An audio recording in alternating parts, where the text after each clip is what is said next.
if you're sending a ton of leads, there's no such thing as all leads are great leads. Only some leads are great leads. Well, what a lot of agencies forget, keep the big goal in mind, understand the economics, understand the intricacies of the business. Right. And as a result of that, if you're sending leads that can't be fulfilled and can't be monetized on the back end because the fulfillment isn't there, the inventory isn't there, you're wasting their money. Exactly. So that's a conversation that you have to have with the client or whoever it is that you're working with deploying these types of strategies. I can't wait till we do something like this on Meta, because we've seen so many times where we have gone non-conversion, like website conversion, and our CPMs are 10x less.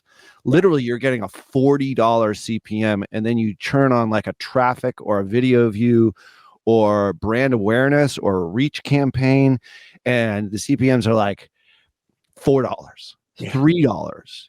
And it's like, can you prime the market in the same way on Meta? I mean, obviously, Google is more search intent, so it's a slightly different strategy, but we have used that in the past. And, you know, we have a case study. We just actually presented it on Perpetual Traffic this past week, where we talk about that.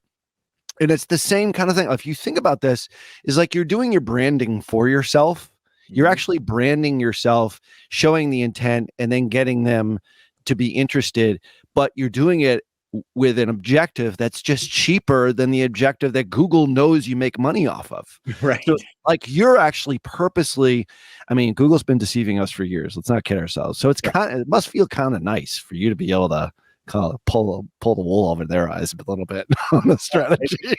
You know what's so funny is I almost can't believe that everybody at Google unanimously at the same time just went, yes, if they're not going to buy today, they'll never buy. And everyone just chanted that. And then they built that into the algorithm. They're like, this is gold. Like, it's unbelievable. It's almost arrogant when you're like, no. We know everybody that ever wants to buy anything ever. It's like, no, you don't. It's not possible. Like, you can't predict the future. Yeah. So it's funny is they're like, no. We're fairly confident in that. So we're going to build our whole algorithm, and then we're going to force you into it. But it's like, I can see the profitability, because they're like, but we'll make triple. I'm like, okay, that makes sense now. That's why you're doing that. Yeah, makes sense. It's like we can charge 3 times the CPC because we know they're going to buy. We take all of the hard work out of the advertiser. It's like, no, don't worry about your keyword strategy. Just go broad. Don't worry. Right. Shoes equal, shoes. That works. Shoes, that's good enough. If you bid on shoes and give me a year and $100,000 of your ad spend, we'll figure out what people want to buy from you. It's like, right. Great. And then it's like that used car salesman with like the plaid suit. Hey, come on. Right. Trust me. Got a deal for you. Trust me. I'm an honorable guy. Right. So what's the plan for these guys? Because I know in that email they said, all right, this is great. We love you guys. This is awesome. But it's like, we want a 10X. Because right now, is a little bit, it's in this weird sort of, and if you have a seasonal business, that's warm weather related in this particular case, in most cases. And obviously there's plenty of warm weather in lots of different parts of the country, but it's like overall, this is an interesting time. Like what's our plan moving forward for the next month, 3 months, and into the next year? What's your sense at this point? Yep. So what's interesting with them right now is, because we're going into a slower season, and I don't want to give away their model because it's fairly unique, and I would never want to leak anything to the competitors, but they have a very specific type of inventory that's not up to them. And this time of year, it is dwindling faster than we can pull back demand. So we're actually sending over too many leads. We actually have that won't be fulfilled and won't be monetized, is what you're saying. Yeah. Okay. Yeah. So their inventory is way down. So they're like, hey, we actually let's just say profitability and pull back. So we're just reallocating spend from the areas that have the highest amount of spend and the least amount of inventory to the areas with lower spend that are in goal that have a lot of inventory. So we're just reallocating right now while we wait for the springtime to come about, where inventory becomes replenished, and then we can kick this back up. But even in our downturn, we've scaled back and made them $100,000 more. So I can't wait for the scale. Oh my God, the scaling is going to be so much fun. So, that's a really good point though, because you're not like, I mean, you're the chief traffic strategist, but you're involved in their business. Like I mean, I know this is basics for you, but I think this is what a lot of agencies forget and what a lot of people that are doing traffic keep the big goal in mind. Understand the economics, understand the intricacies of the business.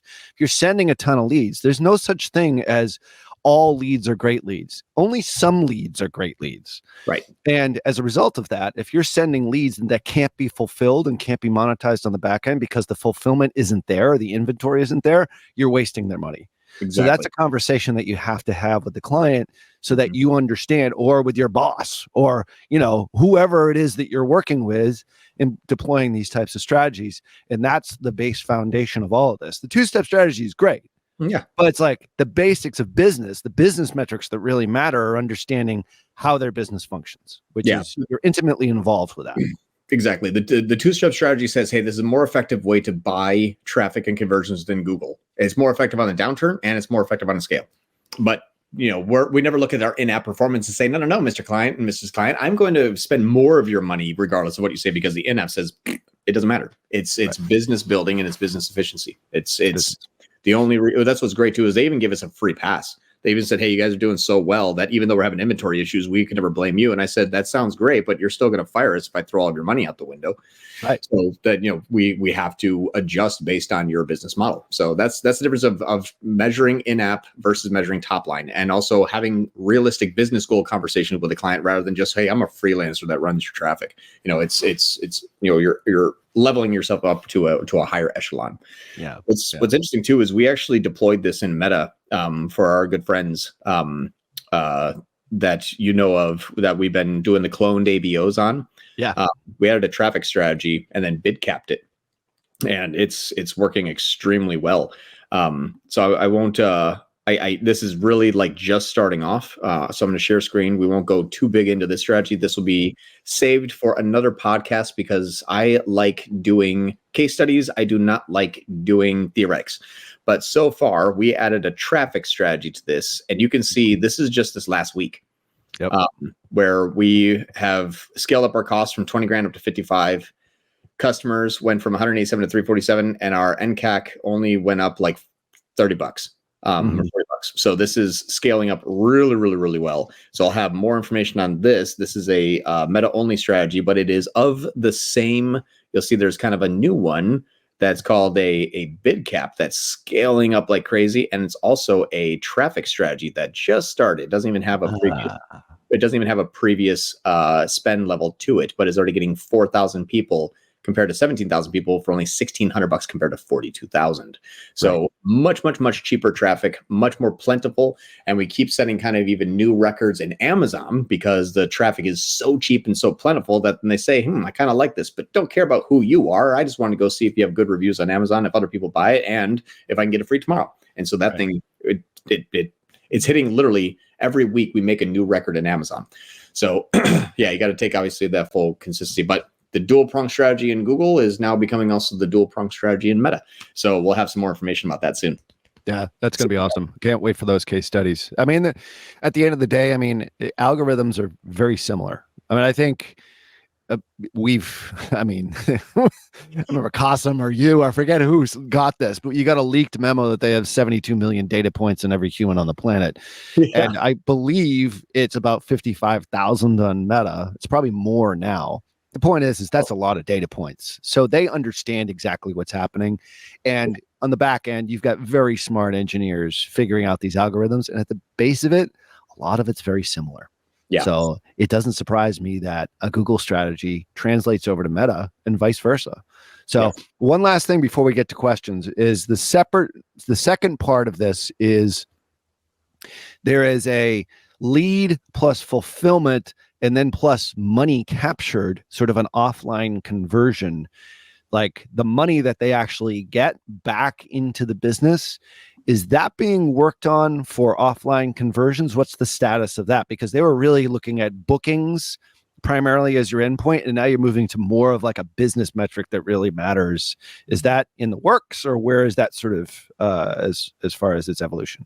Yeah. So what ends up happening is we have people that request something and then people that fulfill something. Right. Client facilitates that.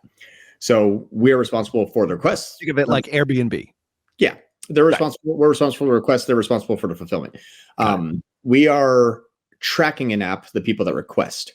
We are using their CRM tool to identify the areas that people are fulfilled. So we're going to take those fulfillments as offline conversion actions. We're going to import them through API in real time back into Google Ads so that we can see down to the zip code where we are sending the requests and where they're getting fulfilled. So think of it like stocks. Like we're sending like bids and asks, and we can see the people that are actually selling or buying. So what's nice is we get to then see kind of both sides of this. So we'll be able to see, okay, we had 10 requests and 7 got filled.